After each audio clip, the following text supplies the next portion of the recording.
అందరికీ నమస్కారం. ఈరోజు నేను చాలా ఆలస్యంగా అల్లు అర్జున్ ఆయన్ని అరెస్ట్ చేసిన విషయం తెలిసింది.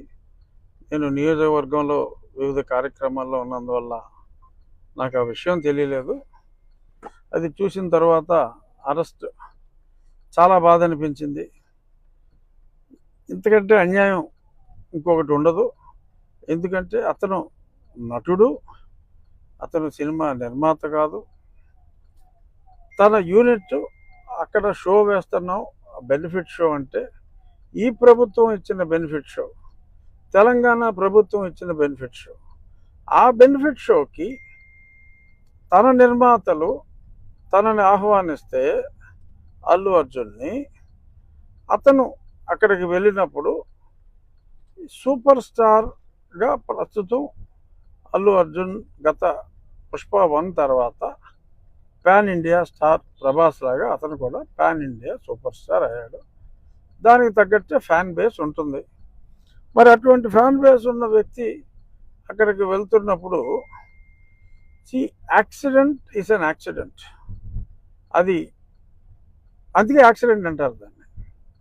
So incident is different, accident is different. మరి అలాగా తొక్కిసలాట్లో అంటే అర్జున్ గురించో లేకపోతే సినిమా చూడటం గురించో వచ్చిన ఆ తొక్కిసలాట్లో ఒక వ్యక్తి మరణించడం చాలా బాధాకరం. సో దానికి కూడా వాళ్ళు స్పందించి ఇమీడియట్గా ఒక నష్టపరిహారం, ప్రాణం విలువ అపారం అయినప్పటికీ యాక్సిడెంట్లో చనిపోతారు.